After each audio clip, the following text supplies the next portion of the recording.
하나님의 은혜가 가득하시기를 축복합니다. 요한복음 16장의 말씀은요, 예수님께서 이제 십자가를 지고 이제 죽기 직전에 이제 마지막으로 제자들에게 좀 하시고 싶었던 이 중요한 말씀들을 전달한 이 말씀이 기록이 되어져 있습니다. 즉 이 말을 요약하자면 한마디로 이 16장의 말씀은 예수님의 유언장이라고도 할 수 있는 이 장이 됩니다. 예수님이 십자가를 통과하시고 나면 영광 가운데 부활 승천하시게 될 것입니다. 그러고 나면 이제 더 이상 제자들과 함께 하실 수가 없었기 때문에 하고 싶었던 말씀을 세세하게 오늘 16장 말씀에 기록을 하고 있습니다. 그리고 절대로 잊지 말라고 당부하셨습니다. 오늘 이 요한복음의 말씀이 사랑하는 성도님들에게도 인생에서 정말로 가장 중요한 이 말씀이 되기를 진심으로 축복합니다. 여러분들은 혹시 유언을 직접 들어보거나 아니면 작성해 보신 이런 경험이 있으신 적이 있으실까요? 저는 가까운 곳에 이제 가족이 이제 돌아가신 경험이 없기 때문에 유언을 직접 들어본 적은 없습니다. 그래서 이 오늘 설교를 쓰기 위해서 설교 전에 한번 유언장을 한번 작성해 봤어요. 어떤 말을 적어야 될까 한번 곰곰이 생각하면서 적어봤을 때 제일 먼저 생각나는 사람이 있더라고요. 누가 가장 먼저 생각이 났을까요? 제 사랑하는 아내가 제일 먼저 생각이 났어요. 사랑하는 아내한테 뭐라고 이야기하냐면 다른 말이 할 게 없더라고요. 나랑 결혼해줘서 늘 잘해주지 못하고 고생만 시켜서 미안하다. 그리고 그 다음에는 누가 생각나냐면 딸이 생각났고, 그 다음에 부모님이 생각났습니다. 그 다음에 또 누가 생각이 났을까요? 박한수 목사님이 생각이 나더라고요. 웃고 계시는데 제가 아부한다 이런 게 아니고요. 근데 진짜 마지막으로 무슨 말을 할 수 있을까 생각할 때 보니까 이렇게 부족한 종을 거둬주시고 또 세워주셔서 이렇게 주의 길을 걸어갈 수 있게 해주신 이 기회를 주신 게 너무 죄송스럽기도 하고 감사한 마음이 있더라고요. 그 다음에는 이제 제가 섬기는 고등부, 이제 치교구, 그 다음에 이제 동료 교육자들을 생각하면서 미안함과 또 감사한 마음들이 막 이렇게 작성이 되더라고요. 이렇게 또 너무 맨날 미안한 말만 다 적다 보니까 이건 너무 좀 유언장이라고 하기에는 너무 부끄럽다. 그래서 좀 멋있는 말도 한번 적어보고 이제 가야지라고 멋있는 말을 한번 고민해봤습니다. 근데 이제 유언장에다가 무슨 멋있는 말을 적어볼까 생각해봤는데 별로 막 이렇게 화려하게 쓰고 싶고 좀 그래도 목사니까 마지막에 좀 의미 있는 말을 전하고 싶었는데 죽음 앞에서는 욕심이 생기지 않더라고요. 어떤 좋은 말 해볼까, 멋진 말 해볼까 했다가 그냥 가장 중요한 말이나 적자 해서 그 사랑하는 사람들에게 한마디 딱 적었습니다. 예수 잘 믿고 천국에서 다시 만납시다. 다른 말 할 게 없더라고요. 유언장에 대해서 좀 작성을 해보고 생각을 해보니까 중요한 것이 딱 3가지가 있었어요. 뭐냐면 대상이 있습니다. 대상. 그 대상을 작성되는 순서대로 가장 먼저 생각나고 가장 나한테 중요한 사람대로 이렇게 먼저 차례대로 이렇게 작성이 되더라고요. 그리고 두 번째로는 유언장에는 미안한 마음이 있어요. 내가 살아가면서 늘 잘해주지 못했던 것에 대한 이 미안한 마음을 두 번째로 기록을 하게 되더라고요. 세 번째로 무엇을 작성하게 되느냐 보니까 가장 중요한 말, 정말로 앞으로의 당부나 아니면 만약에 제가 재산을 가지고 있었다면 이 재산 배분, 분할 이런 문제들까지도 중요한 것을 다 작성을 하겠죠. 이 유언을 작성할 때는 이 3가지가 가장 크게 작성이 되어지고 중요하게 작용이 되더라고요. 오늘 이 요한복음 16장 말씀에서도요, 예수님께서 우리에게 마지막 유언을 하실 때 이 3가지 카테고리가 또 그대로 적용이 되는 것을 발견할 수가 있었습니다. 첫 번째로 대상이 있었고요, 두 번째로 미안한 마음이 있으셨고요, 세 번째로는 가장 중요한 말씀이 있으셨습니다. 첫 번째로 예수님의 그 유언의 대상은 누구였을까요? 오늘 성경 말씀을 찾아보면은 등장하는 대상이 딱 한 명 나옵니다. 그것이 누구일까요? 예수님의 어머니 마리아였을까요? 늘 옆에 같이 다니면서 죽음까지 함께 하셨던 그 어머니 마리아였을까요? 아니었어요. 그럼 또 누구였습니까? 정말로 예수님을 그 누구보다 사랑하시는 하나님께 대해서 또 예수님께서 한마디 하셨을까요? 아니요. 그런 기록도 한마디도 없어졌습니다. 누구만 기록이 되었냐면 오직 예수님은 제자만을 위해서 이 16장을 기록하셨더라고요. 이것을 생각해서 보니까 예수님께 가장 중요한 대상은 첫째도 예수님의 제자들이었고, 둘째도 예수님을 따라다녔던 예수님의 제자들이었고, 셋째도 정말로 중요하게 여겼던 분이 누구라고요? 우리 믿음의 교회들을 예수님은 가장 중요하게 생각을 하셨다라는 것입니다. 이 의미를 생각하니까 그 당시 예수님의 제자들과 오늘 주님을 믿고 따라가는 제자된 우리들에게 정말로 예수님이 얼마만큼 우리를 사랑하셨을까, 얼마만큼 예수님이 우리를 중요하게 생각하실까 참 감사하기도 하고 뿌듯하기도 하고 정말 저희들의 모습을 한번 돌아보게 되었던 것 같습니다. 여러분들, 예수님께서 정말로 첫째도 여러분이요, 둘째도 여러분이요, 셋째도 여러분을 사랑할 만큼 우리는 그렇게 예수님의 사랑을 받을 만한 합당한 모습이 있을까요? 그런 걸 한번 생각해 보았었습니다. 예수님의 사랑을 이렇게 독차지할 만큼 내가 자격이 있는가? 그때 당시 예수님의 제자들도 그렇게 말할 자격이 있었을까? 오히려 그런 자격이 많았다기보다는 하나도 자격이 없는 모습을 발견하는 것 같습니다. 우리가 원하는 대로 인생이 풀어지지 않으면 오히려 그 부분 때문에 하나님 앞에 원망하고 또 불평하기도 하고 하나님 앞에 따지는 이 모습들이 많았던 게 우리 모습이었고 제자들의 모습이었습니다. 예수님과 24시간 동행하면서도 예수님의 마음에는 온데간데 없이 예수님의 마음을 기대하고 예수님의 마음을 이해하려 하는 마음은 아무것도 없이 그냥 내 배에 부르고 내가 예수님과 따라다니면서 더 좋은 자리 차지하기 원하고 내가 더 성공하기를 원했고 내가 더 잘 되기를 원했던 것이 제자들의 마음과 우리들의 마음이 아니었는지를 또 되짚어 보게 되었습니다. 그 십자가보다는 이 세상이 부귀영화만을 그렇게 원했던 모습이 아니었을까. 근데 이런 모습이 많았던 이런 많은 우리인데 예수님이 첫째도 제자요, 둘째도 제자요, 셋째도 제자라고 이야기했던 이 생각을, 이 말씀을 들으면서 느꼈던 건 뭐냐면 진짜 사랑받을 자격 조건 하나도 없는 우리를 바라보시면서도 그럼에도 불구하고 예수님은 너가 가장 사랑하는 사람이다, 내가 너를 가장 사랑한다라고 말씀하시는 이 구절에 정말로 감동이 되어질 수밖에 없더라고요. 내가 가진 것, 내 생명 다 바쳐서 내가 가장 사랑하는 것은 바로 너다라는 것을, 내가 십자가에서 모든 것을 포기할 만큼 가장 소중하고 가치 있는 사람은 바로 너라는 것을, 우리 제자라는 사실을 오늘 여러분 이 새벽 가운데 깨달아 아시기를 진심으로 축복합니다. 이 예수님의 깊은 사랑이 또 세상 가운데 흔들렸던 마음이 있었던 우리들을 다시 붙잡고 다시 하나님께로 돌이킬 수 있는 이 시간이 되어질 수 있는 능력의 말씀이 되어질 수 있도록 진심으로 축복합니다. 또 주님을 곁을 떠났던 사랑하는 사람들이 오늘 이 말씀을 통해서 다시 주님께 돌아갈 수 있는 그런 은혜가 있기를 진심으로 축복합니다. 이 예수님의 이 요한복음 16장의 두 번째의 특징, 이 미안한 마음을 예수님께서는 우리에게 전하고 계십니다. 도대체 예수님께서 십자가까지 지셨는데 우리에게 미안한 마음이 무엇이 있을까요? 요한복음 15장 19절에 앞서서 예수님께서 기록하신 것이 있어요. 그것은 무엇이라고 기록하셨냐면 우리가 세상에 속하지 않고 예수님께 속해 있기 때문에 이제 세상은 예수님을 미워했던 것처럼 우리를 미워하게 될 것이라고 요한복음 15장 19절에 앞서 먼저 기록해 주셨습니다.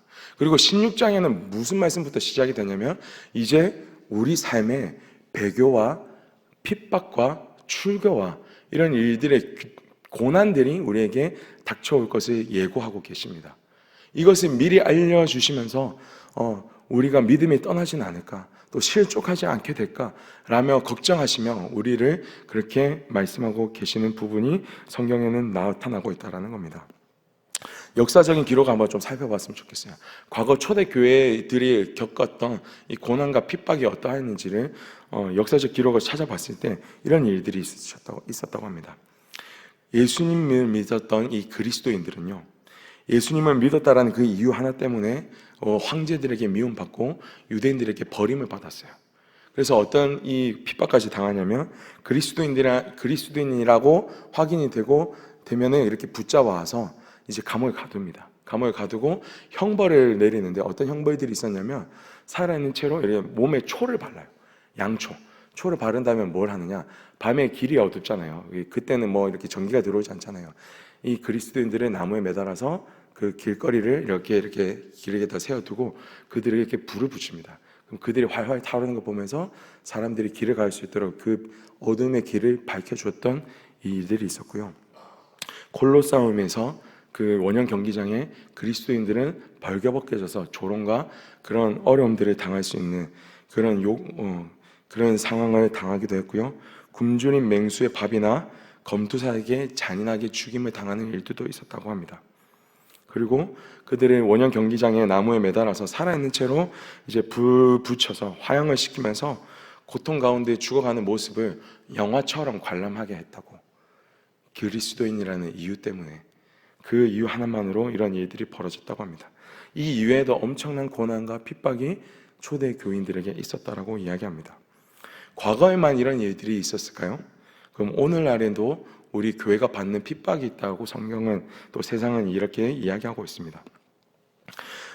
우리들이 세상에 나가서 하나님을 믿는 이 모습 속에서도 엄청난 시련과 핍박이 있는데, 우리 청소년 부를 다 감당하다 보니까 이제 청소년들이 이야기를 들어요. 청소년들이 또 은혜 받고 또 학교에 가서도 열심히 신앙생활 하기 위해서 성경책 펴고 큐티책 펴고 또 기도하고 하나님 말씀 읽기 시작하면은 친구들이 찾아옵니다. 막 놀리면서 니 예수쟁이냐고 해서 놀리고, 그리고 성경책 뺏고 찍기도 하고, 그렇게 막 조롱과 핍박들이 이어지기 시작한대요. 예수님을 믿는다라는 이유 하나 때문에, 성경책 하나 폈다는 이유 때문에 그런 일들이 벌어지고 있고요. 주말에 친구들이 놀러 가자고 하는데, 미안하다, 나 교회 가야 돼서 같이 못 놀아라고 이야기하면은, 니만 예수 믿냐고, 뭐 그렇게 혼자 특별하게 예수 믿는다고 난리를 치냐고, 유난을 떠냐고, 그러면서 예수 믿는 친구들도 이렇게 친구들을 더욱더 이렇게 따돌리면서 소외감을 느끼는 일들도 일어나고 있다고 합니다. 그러니까 친구들의 마음이 굉장히 많이 흔들리는 일들도 있죠. 우리 청소년들만 그런 일들이 있을까요? 청년들은, 어른들은 그런 일이 없을까요? 회식 자리에 갔는데, 친구들과 이렇게 모임이 있는 직장 동료들과 회식 자리에 갔는데 술 한잔 권할 때, 나 예수 믿어서 안 마실래요 라고 이야기를 하면은, 왜 혼자 그렇게 유난을 떠냐고. 다 믿는데, 다 예수 믿고 믿으면서도 다 술 잘 마시고 그러는데 왜 혼자 분위기 흐리고, 왜 예수 믿는다고 이렇게 계속 이렇게 물을 흐리냐고. 그런 일들도 일어나고, 나도 교회 다니는데 왜 혼자 유별나게 그렇게 난리를 치냐고, 그런 일들도 많이 드는 것이 오늘날이 되었습니다. 세상은 이제 예수 믿는다는 일로 우리를 더욱 심하게 괴롭히게 될 것이라고 성경은 기록하고 있는 것이 이루어지고 있어요. 최근에 안창호 대법원관이 인권위원장으로 청문회를 받는 영상을 우리 모두가 보셨을 것입니다. 저도 그걸 보면서 속상함이 참 많았어요. 왜 속상함이 많았냐면, 청문회의 자리면 이 사람의 자질을 논해야 되는데, 이 사람이 잘했던 일, 못했던 일, 그런 것은 거의 없고, 이 사람이 예수 믿는다는 이유 때문에 굉장히 모멸과 비난과 이 핍박을 받고 조롱거리가 되더라고요. 그것이 온 세계 가운데 생중계가 되었습니다. 당신 예수님 믿습니까? 믿는 것이 이성적이지 못하다. 그것이 왜 지금 오늘 필요하냐? 인권위원장은 그러면 안 된다 하면서 온갖 비난과 조롱을 퍼붓고, 예수님을 믿기 때문에 자격이 없다고 모든 국민 앞에서 수치를 당하게 하였습니다. 그것도 누가 그랬나요? 예수님을 믿는 사람들로부터 계속 그런 공격을 당했고, 왜 그렇게 별나게 믿고 있냐고, 그런 이야기들을 들었다라는 것이죠. 미국 시애틀에서 2022년 낙태법 반대 법안이 통과되던 날이 있었습니다. 그 반대 법안이 통과되는 것을 보면서 미국의 시민들이 이제 반대 시위들이 엄청나게 많이 일어났어요. 왜 낙태를 마음대로 못하게 이게 법으로 금지해버리냐, 다시 옛날로 돌아가냐 이러면서 수많은 미국의 시민들이 나와서 거리에 나와서 이렇게 데모를 하였다고 합니다. 그때 이제 미국에 계시는 마이케네 목사님이라는 분이 계셨는데, 이분은 반대 시위하는 이들에게도 예수 그리스도의 복음이 전해야 된다라는 이 하나님의 마음을 주셔가지고 성경책을 챙기고 이게 거리로 나갔습니다. 그리고 시위대가 있을 때 그 옆에 떨어져서 그 성경을 펴고 요한복음 1장을 이제 펴서 소리 내어서 읽기 시작했습니다. 태초에 말씀이 계시니라. 이 말씀이 하나님과 함께 계셨으니 곧 이 말씀은 곧 하나님이시니라. 아멘. 그렇게 막 이렇게 성경을 읽어가면서 이제 복음을 선포하기 시작했답니다. 다른 이야기 하지 않았어요. 오직 성경 말씀만 읽었다고 합니다. 근데 어떤 일들이 벌어졌냐면, 그 모습을 보고 반대 시위자들이 막 화가 나서 이제 그 목사님의 성경책을 뺏고 찢어버렸다고 합니다. 근데 이제 목사님이 이 상황 가운데서 이제 큰 일이 벌어질까봐 조금 더 떨어진 곳에 가서 다시 성경책을 펴고 다시 소리 내어서 말씀을 선포했다고 합니다. 그러니까 어떻게 돼요? 또 주변에 있던 시위대들이 또 그 목사님을 주시하고 있다가, 목사가 또 성경책을 펴고 성경을 읽는 걸 보면서 이제 더 많은 사람들이 모여서 이제 성경책 뺏고 이제 막 밀치고 몸싸움이 일어나면서 계속해서 이 목사님에게 욕도 하고 폭언도 펴보면서 그렇게 하지 말라고 다시 성경책을 또 찢어버렸대요. 근데 목사님 여기서 그러면 굴했을까요? 아니요. 또 조금 떨어진 곳에 가서 또 다시 성경책을 펴서 또 하나님의 말씀을 읽었다고 합니다. 이제 시위대들이 얼마나 뿔이 났는지 이제 목사님을 들여서 길바닥에다 내팽개치면서 이제 막 밟고 폭행하면서 그런 일들을 자행했다고 해요. 근데 더 놀라운 것은요, 경찰이 그때 그 시위대가 많이 나온 걸 보고 그런 일이 벌어지고 있는 것을 다 목격하고 있으면서도 아무 제지도 하지 않았다고 합니다. 오히려 그 목사님에게 와서 이게 폭행당하는 거 보면서 이제 말릴 때 당신이 잘못됐다, 당신이 여기에 나와서 왜 그렇게 선동질을 했냐 라고 이렇게 막 비난하게 되자 목사님은 너무 억울했어요. 왜요?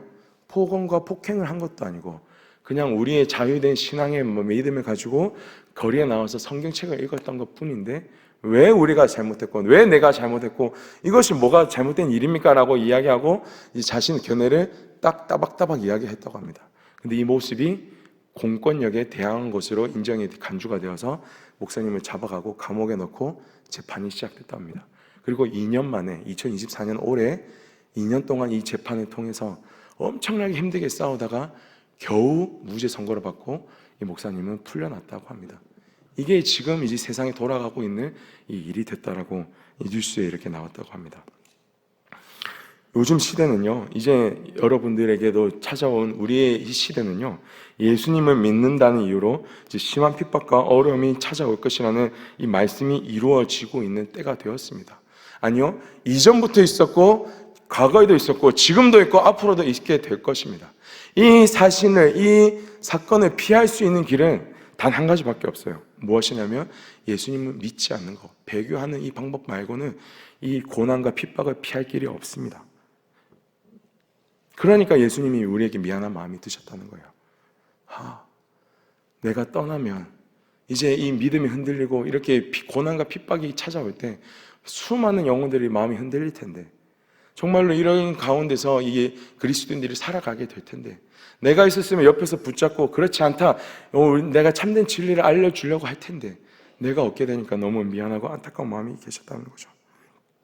그래서 그 미안한 마음을 전해주시면서 마지막으로 우리에게 가장 중요한 것을 세 가지 오늘 우리에게 알려주셨습니다. 그것은 첫 번째로 무엇이냐면 보혜사 성령께서 우리에게 오실 것을 예수님께서는 말씀하고 계십니다.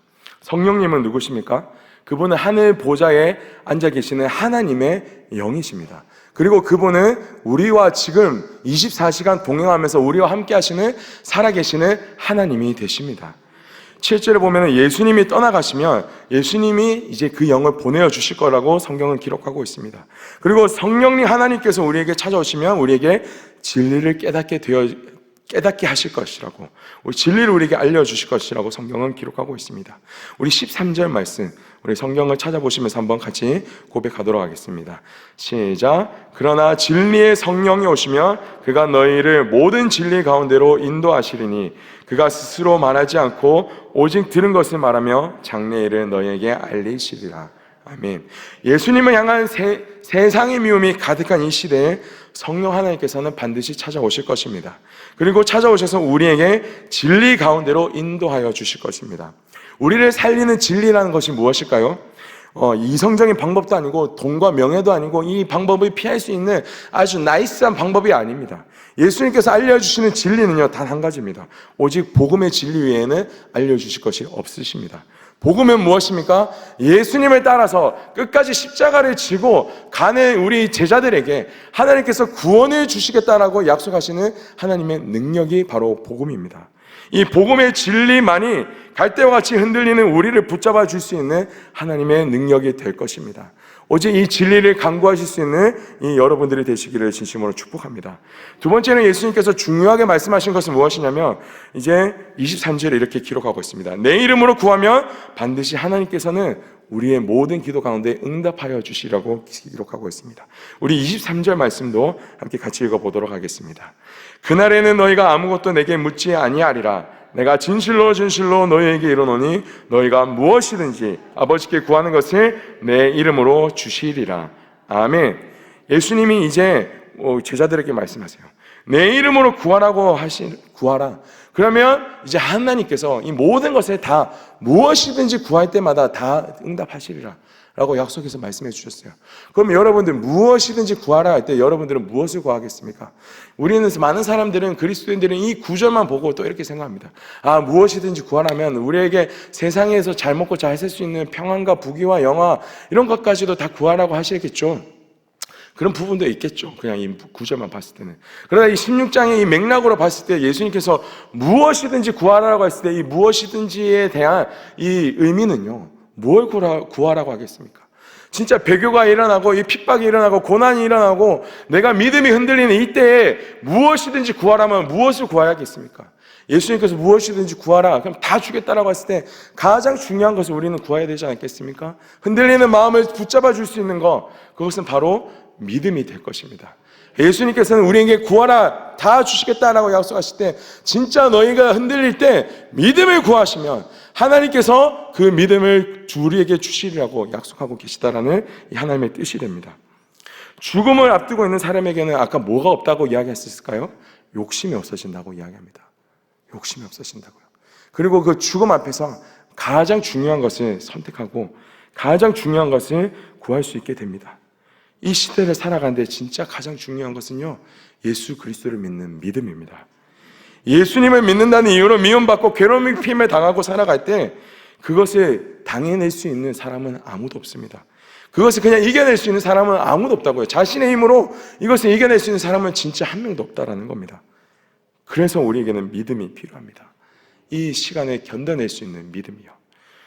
하나님은 이 세상 그 무엇보다 우리를 사랑하신다라고 성경에 아까 요한복음 16장에 막 기록하고 말씀하셨어요. 그리고 우리가 이 힘든 길을 걸어갈 것에 대한 미안함을 가지고 정말로 승리하기를 원하십니다. 그래서 이 믿음을 구할 때, 성령님을 구해서 참된 진리를 구할 때 우리에게 정말로 마지막으로 가장 중요한 말씀을 전해 주고 계십니다. 그 말씀은 무엇이냐면 바로 예수님의 제자들은 우리에게 약속하시는 말씀이었습니다. 33절에 예수님이 세상을 승리하였기 때문에 너희 제자들도 나와 같이 승리하게 될 것이라고 말씀하고 계십니다. 33절 말씀 우리 함께 같이 마지막으로 읽어보겠습니다. 이것을 너희에게 이르는 것은 너희로 내 안에서 평안을 누리게 하려 함이라. 세상에서는 너희가 환난을 당하라. 담대하라. 내가 세상을 이겨노라. 아멘. 예수님이 정말로 마지막에 하고 싶었던 말씀은 이것입니다. 세상에서는 우리가 환난을 당하게 될 것입니다. 고난을 당하게 될 것입니다. 핍박을 당하게 될 것입니다. 예수님을 믿는다는 이유만으로 예수님을 믿는 사람들에게도 핍박을 당하게 될 것이라고 성경은 기록하고 있습니다. 그러나 우리에게 말씀하세요. 담대하라고요. 예수님께서 세상을 이겼기 때문에 우리도 이기게 될 것이라고 말씀을 성경을 기록하고 있으십니다. 이런 환난의 시간 속에서도 걱정이 없으신 분이 계세요. 그분은 누구실까요? 바로 하나님이세요. 이 시간에, 힘든 시간에 걱정하고 있는 건 우리일 뿐입니다. 우리는 연약하기 때문에 계속 이런 상황을 더 크게 보면서 걱정하고 염려하고 흔들리면서 이거를 힘들어하게 됩니다. 그렇지만 예수님은 걱정하지 않으세요. 왜냐면요, 예수님께서는 이유가 있기 때문이죠. 어떤 이유요? 예수님께서 승리하셨기 때문에, 우리가 반드시 승리할 것을 말씀하셨기 때문에, 약속하셨기 때문에 반드시 그렇게 될 것을 믿고 계십니다. 그래서 하나님은 걱정하고 계시지 않으시다라는 겁니다. 그 증거가 오늘날 이 우리가 믿고 있는 오늘날 주님의 교회인 여러분들이 바로 이 하나님의 약속의 증거입니다. 초대 교인들도 그렇게 많았을까요? 아니요. 더 몇 명 되지 않았습니다. 그러나 핍박이 와도 넘어지지 않고 참된 진리를 붙잡고 예수님과 함께 믿음으로 끝까지 걸어갔던 이 믿음의 교회들의 이 능력을 통해서, 하나님의 능력을 통해서 진짜 그들이 더욱더 부흥하게 되었고 번성하게 되었습니다. 그리고 오늘날 예루살렘에서부터 시작된 복음이 우리나라까지도 전해져 왔고, 그리고 이 복음을 계속해서 모든 세계를 향해 흘러가고 있다는 것입니다. 이것이 하나님께서 약속하고 계시는 승리의 증거이자 또 예수님께서 다시 우리 이 믿음의 사람들을 통해 하나님의 나라를 이 땅 가운데 완성하여 주실 것이고, 약속대로 우리 주님은 다시 이 땅에 오시게 될 것입니다. 우리는 그것을 믿고 붙잡고 살아나가는 그리스도인들입니다. 오늘 이 약속의 말씀이 우리 사랑하는 성도님들을 살리실 수 있기를 진심으로 축복합니다. 예수님은요, 2000년 전에 자신을 따르던 제자들과 오늘을 살아갈 우리 제자들을 위해서 마지막 유언을 요한복음 16장에 남겨주셨습니다. 그리고 우리에게 이 마지막 유언을 붙들고 다른 거 보지 말고 흔들리고 넘어지더라도 다시 하나님의 말씀 붙잡고 승리하면서 살아가기를 진심으로 원하고 계십니다. 예수님처럼요, 여러분도 오늘이 마지막이라는 생각을 한번 해보시고 유언장을 작성해보는 그 마음을 가지고 오늘을 살아보실 수 있기를 진심으로 축복합니다. 죽음 앞에 서면요, 진짜 세상 욕심이 없어집니다. 가장 중요한 것만 남아요. 오직 예수 그리스도. 내가 그 길을 끝까지 붙잡고 구원을 얻는 그것을 바라보는 것, 그거 하나만 우리에게 남습니다. 가장 중요한 것을 위해서 오늘 기도하실 수 있는 새벽이 되기를 진심으로 축복합니다.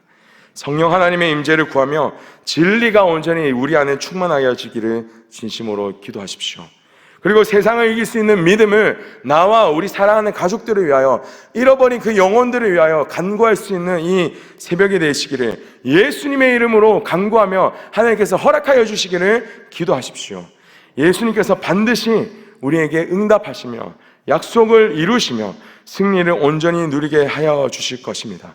그런 새벽이 되어지시기를, 그런 오늘 하루가 되어지시기를 진심으로 축원합니다. 우리 함께 제가 마무리 기도하고 오늘 새벽 설교를 마치겠습니다. 사랑하는 하나님 아버지, 우리를 사랑하시되 끝까지 사랑하신 주님의 사랑을 깨달아 알게 하여 주시옵소서. 세상 부귀 영화를 구하는 것이 아닌 이 마지막 시대를 살아가는 데 필요한 믿음과 진리를 간구하며 살아가는 우리 참된 주님의 제자들로 우리를 회복시켜 주시옵소서. 그 주님께서 주신 말씀 붙잡고 세상을 섬기며 승리하며 나가는 주님의 교회 되어지게 하여 주시옵소서. 예수님의 이름으로 기도드립니다. 아멘. 주여, 주여, 주여. 하나님, 오늘 우리의 마음을 허락하여 주시옵소서. 하나님의 말씀을 우리 가운데 허락하여 주셔서 믿음으로 승리하게 하여 주시옵소서. 세상의 유혹과 핍박이 우리에게 몰려온다 할지라도 우리가 뒤돌아서지 아니하기를 소망합니다. 온전히 주님의 길을 걸어가기를 소망합니다. 하나님의 말씀이 우리를 살리게 하여 주시고, 주님, 우리가 이 인생의 마지막이라고 생각하며 우리가 가장 중요한 것을 구하며, 주님, 우리가 이 세상을 승리하며 살아나가게 하여 주시옵소서. 믿음을 다하여 주시옵소서. 승리케 하여 주시고, 주님, 넘어지더라도 다시 일어나게 하여 주시오며, 하나님, 우리에게 진리의 복음이, 아버지 하나님의 우리를 살리는 이 하나님의 믿음이 우리와 우리 사랑하는 가족들에게 가득 흘러넘쳐서 마지막 시대를 이길 수 있는 하나님의 능력의 말씀대로 그 역사를 이루어 나가는 사랑하는 그리스도인들 되어지게 하여 주시옵소서.